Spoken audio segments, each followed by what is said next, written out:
Nah, Bapak Ibu Saudara, hari ini kita akan kembali belajar dari firman Tuhan.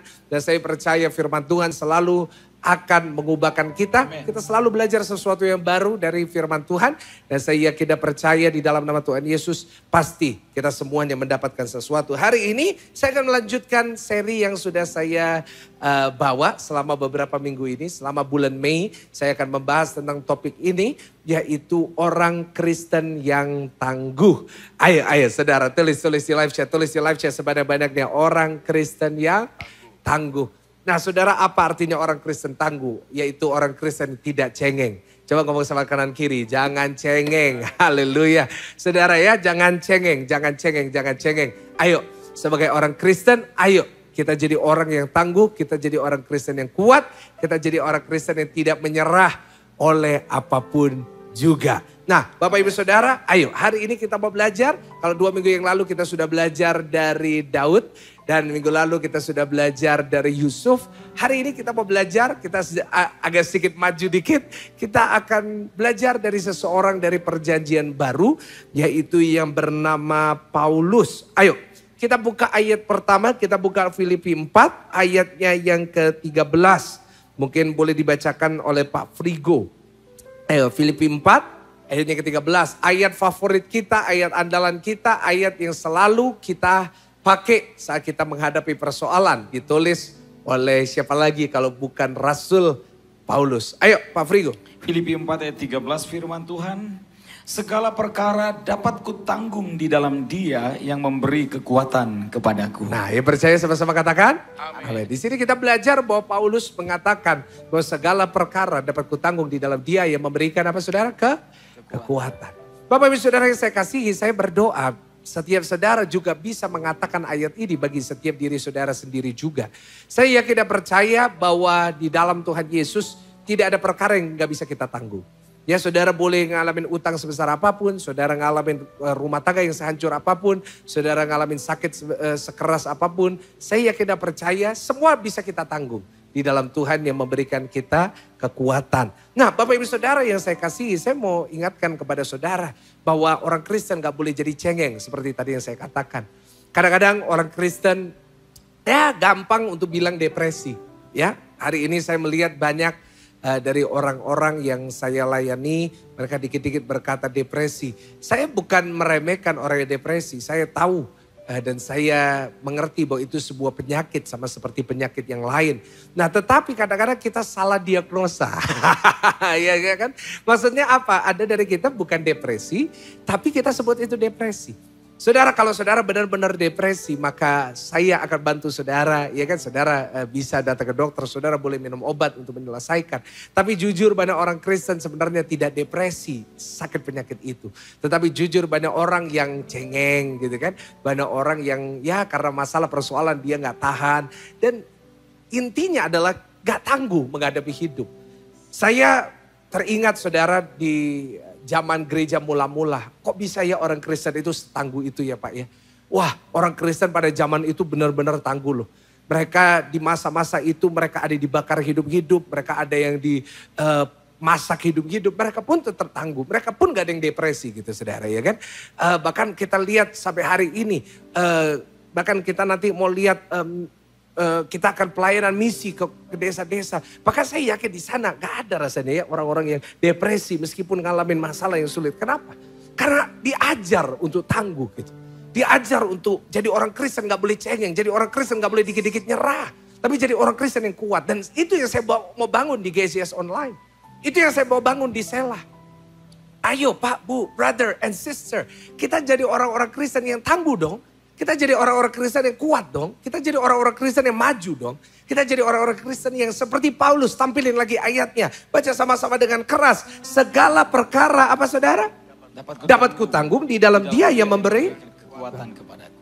Mungkin saudara berkata, Pastor gak tahu. Paulus kan hamba Tuhan, Pastor Michael kan hamba Tuhan. Gampang ngomongnya Bapak Ibu Saudara. Ada lagunya, pendeta juga manusia. Saudara, Paulus pun juga manusia, saya pun juga manusia. Dan Paulus bukan seseorang yang tidak mengalami persoalan. Paulus bukan seseorang yang tidak menghadapi tantangan.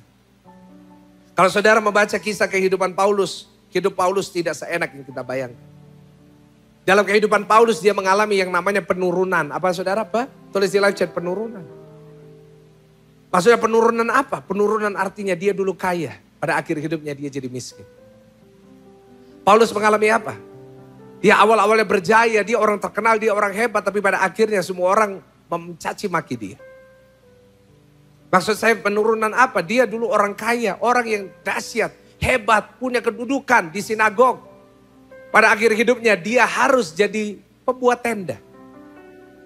Untuk dia bisa makan. Bapak ibu saudara yang saya kasih.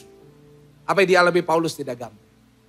Begitu juga dengan kehidupan saudara, saya tahu. Ada dari saudara yang mengalami situasi yang tidak gampang dalam hidup saudara. Mungkin saudara berkata kepada saya, Pastor Michael, saya capek. Saya yakin Paulus juga pernah capek. Mungkin saudara berkata, Pastor saya mau menyerah. Saya yakin Paulus pun juga mau menyerah. Di saat dia harus terdampar di satu pulau. Digigit lagi sama ular. Saya yakin dia pada saat itu dia merasa, masa ikut Tuhan itu seperti ini. Tetapi kita belajar dari Filipi, salah satu surat terakhir yang ditulis oleh Paulus. Apa segala perkara dapat kutanggung. Di sini kita melihat satu kepribadian yang sungguh tangguh. Satu kepribadian yang kuat, tidak cengeng. Dalam penjara pun dia bisa berkata, ini pun aku bisa tangguh. Saat dia harus menghadapi sentence of death, hukuman mati, dia tetap berkata, segala perkara dapat kutangguh. Kita mau belajar sama-sama dari Paulus. Saya berdoa setiap Bapak Ibu Saudara yang saya kasih. Jemaat Selah, saudara menjadi orang-orang seperti Paulus yang tangguh. Yang pertama, kita buka lagi Filipi 4 ayat 13. Sekarang saya minta Pak Andrew untuk boleh baca dengan keras. Filipi 4 ayat yang ke-13. Filipi pasal yang ke-4 ayat 13. Filipi 4 pasal yang Filipi 4 ayat ke-13, segala perkara dapat kutanggung di dalam Dia yang memberi kekuatan kepadaku. Nah, jadi kita perhatikan ayat ini. Kalau kita mau belajar untuk jadi tangguh seperti Paulus. Yang pertama, coba tampilin lagi ayatnya, ayatnya. Segala perkara dapat kutanggung apa di dalam Dia. Nah, jangan potong. Kadang-kadang kita suka ngomong segala perkara dapat kutanggung. Kita stop di situ. Kita ngomong, segala perkara dapat kutanggung. Segala perkara dapat kutanggung. Jangan lupa di dalam. Kalau saudara tanggung sendiri nggak bisa. Setuju dengan saya?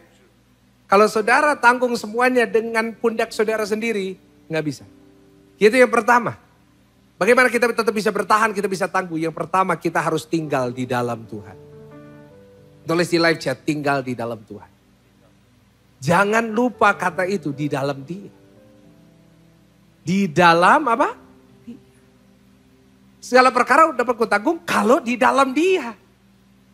Banyak dari kita mengandalkan kekuatan kita sendiri, kita mengandalkan uang kita mengandalkan koneksi kita mengandalkan orang-orang yang kita kenal. Dan akhirnya kita kecewa. Berapa banyak dari kita pernah dikecewakan sama manusia? Saya pun juga mengangkat tangan. Karena jujur kalau kita menanggung segala perkara, kita menanggungnya dengan mengandalkan kekuatan kita, mengandalkan manusia yang udah janji sama kita. Saya yakin gak mungkin bisa tertanggung. Saudara, kalau saya bisa ada di tempat ini, kalau gereja ini bisa ada. Karena saya menanggungnya di dalam Tuhan. Bukan di dalam kekuatan manusia yang menolong saya. Di dalam Tuhan. Paulus sadar ini. Meskipun dia hebat, meskipun dia hafal seluruh Torah. Meskipun dia hafal Alkitab Perjanjian Lama. Tetapi apa? Segala perkara dapat kutanggung di dalam Dia. Saudara, rahasia kekuatan Paulus satu. Dia berada di dalam Tuhan. Saudara mau tangguh? Berada di dalam Dia. Dia tidak menaruh kekuatannya di dalam kekayaan. Dia tidak menaruh kekuatannya di dalam kepintaran. Dia tidak menaruh kepintarannya di dalam pengalaman dan jam terbangnya. Tetapi dia menaruh kekuatannya di dalam Dia, di dalam Tuhan. Dia berkata di dalam segala perkara. Dalam setiap perkara dapat kutanggung. Setiap perkara juga dalam terjemahan aslinya memakai arti yaitu segala situasi. Tulis di live chat, segala situasi. Artinya apa? Dalam segala situasi, dalam setiap perkara. kita harus ada di dalam Tuhan. Ini.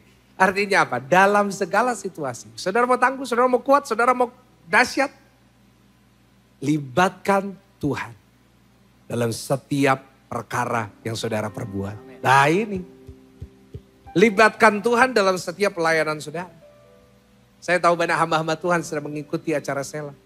Libatkan Tuhan, jangan cuma libatkan kepintaran kita untuk ngomong. Jangan cuma libatkan kehebatan dari kamera kita.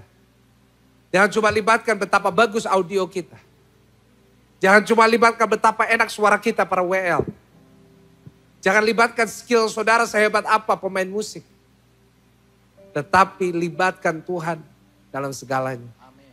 Saudara yang berbisnis, saudara yang punya usaha, saudara yang punya pekerjaan.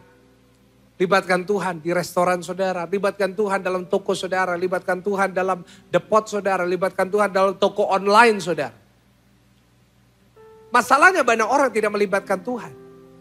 Tapi begitu mereka masuk kepada jalan buntu, apa yang terjadi? Mereka menyalahkan Tuhan. Kalau saudara tidak pernah melibatkan Tuhan di awal, jangan salahkan Tuhan kalau di akhir saudara tidak berhasil. Karena itu saya paling suka kalau ada orang undang saya, Pastor Michael, saya mau buka toko. Boleh nggak Pastor Michael doakan? Wow, saya suka. Kenapa?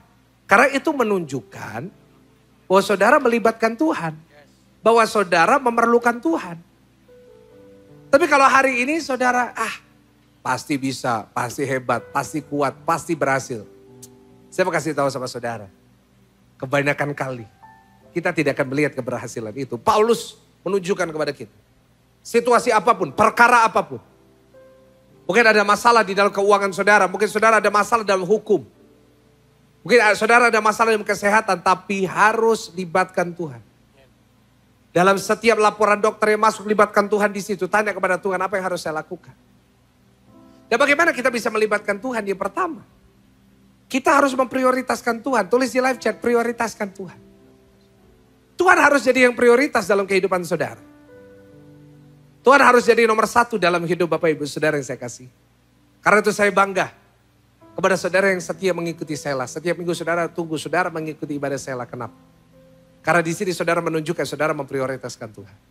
Saudara memprioritaskan dia di atas semua WA yang saudara bisa baca, yang saudara bisa balas nanti. Saudara memprioritaskan Tuhan daripada drama Korea. Saudara memprioritaskan Tuhan daripada tidur saudara, istirahat saudara. Itu namanya saudara libatkan Tuhan. Dan yang kedua, bagaimana kita melibatkan Tuhan? Yaitu kita harus meminta petunjuk Tuhan. Berapa banyak dari kita minta petunjuk Tuhan dalam segala perkara kita? Saya yakin tidak banyak. Saya yakin banyak dari kita jarang minta petunjuk dari Tuhan. Buktinya apa? Kita gak pernah baca Alkitab. Ayo. Berapa banyak dari kita setiap hari baca Alkitab? Tahukah saudara bahwa Alkitab itu cara Tuhan berbicara kepada kita? Saya selalu yakin sebelum Tuhan berbicara kepada kita secara audible. Tuhan udah bicara kepada kita lewat Alkitab. Nah kalau Alkitab petunjuk Tuhan aja kita gak pernah baca. Bagaimana kita bisa berkata kita melibatkan Tuhan? Yang ketiga, bagaimana kita melibatkan Tuhan? Kita harus berharap hanya kepada Tuhan. Hanya kepada Tuhan. Saudara, kita digambarkan oleh Tuhan Yesus. Kita ini seperti ranting. Ada lagunya, Yesus pokok dan kitalah cara. Kita harus tinggal di dalam Dia. Artinya apa? Harapan kita untuk hidup hanya kepada sumbernya. Hanya kepada pokoknya. Bukan kepada yang lain gitu. Yang namanya ranting berharapnya bukan sama hujan aja yang datang. Tapi ranting berharap kepada pokoknya. Kenapa? Karena saat hujan tidak datang, saat hujan tidak datang dan terjadi kekeringan masih ada pokoknya. Banyak orang seperti ranting mengandalkan hujan yang datang. Oh aku kaya, aku hebat, aku dahsyat. Aku punya banyak, deposito banyak, kenalanku banyak. Tapi apa yang terjadi kalau itu tidak ada?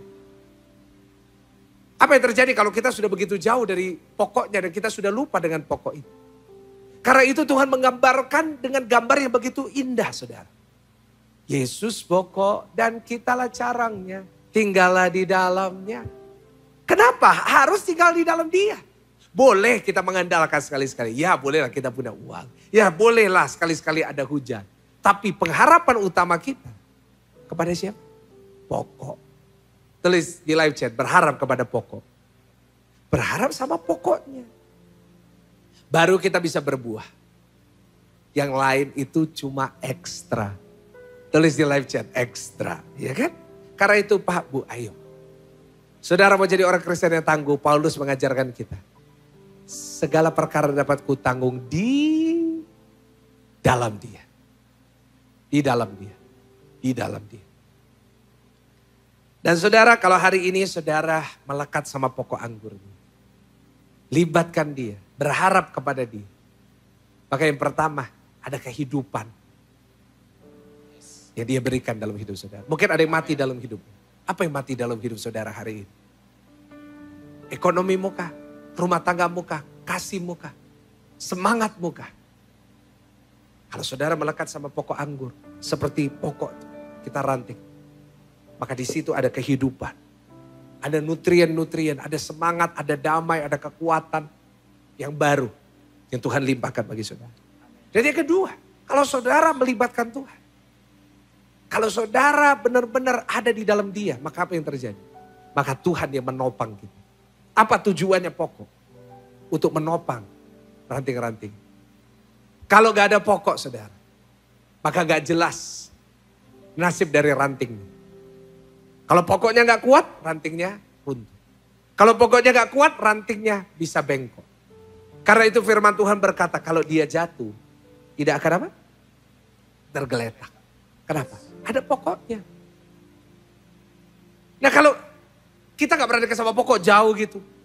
Siapa yang menopang kita saat kita jatuh? Sehebat apa kita untuk kita bisa berkata saya gak akan pernah jatuh seumur hidup. Dan yang ketiga kalau kita melekat kepada Tuhan, melibatkan Tuhan. Maka yang ketiga dia akan memenuhi kebutuhan kita. Tulis di live chat, Jireh. Tuhan yang menyediakan kebutuhan. Amin. Apa kebutuhan kita? Bukan hanya uang. Tapi dalam kehidupan kita, kita perlu banyak. Kita perlu nafas. Kita perlu kesehatan. Kita perlu sukacita. Kita perlu damai.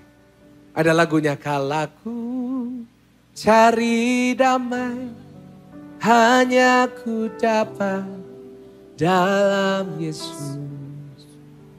Kalau ku cari ketenangan, hanya ku di dalam Yesus. Satu pun, gimana? Tak seorang pun dapat menolongku.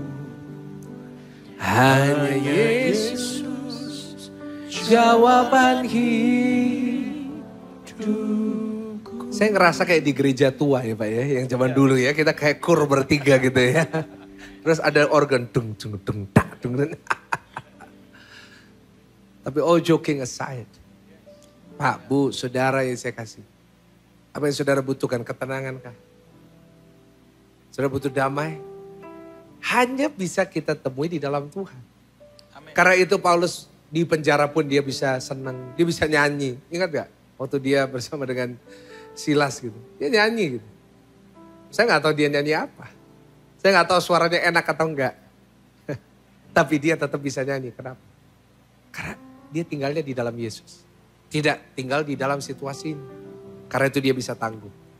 Yang pertama, catat baik-baik ingat. Tinggal di dalam Tuhan. Dan yang kedua, coba buka Filipi 4 ayat yang ke-10 sampai ayat yang ke-12.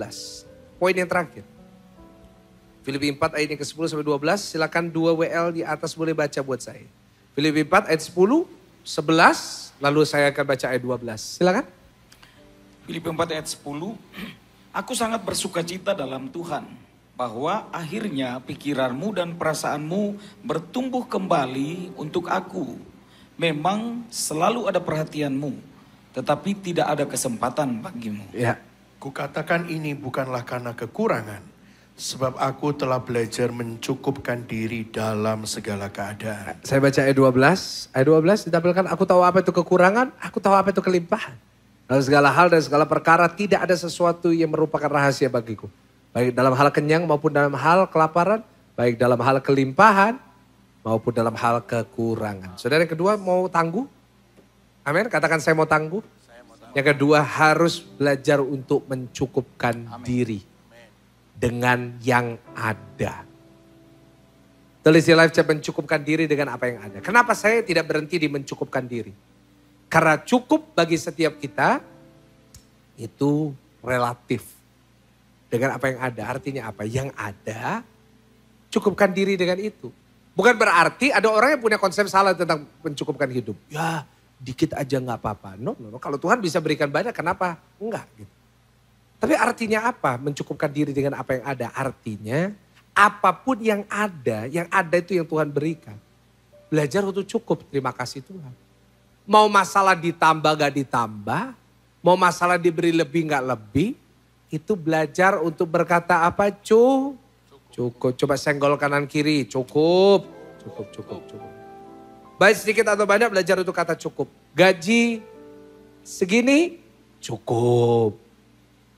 Nanti kalau kita bisa mencukupkan diri dengan itu, nanti Tuhan angkat lagi.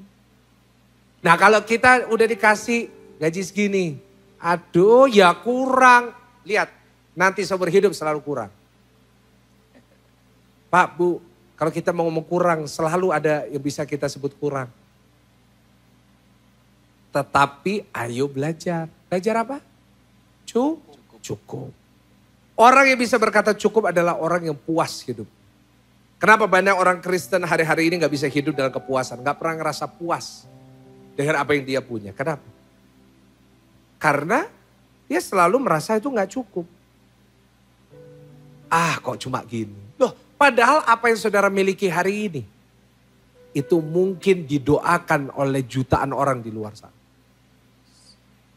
Saudara, stop bandingkan hidup kita dengan orang lain. Tulis di live chat, stop banding-bandingin.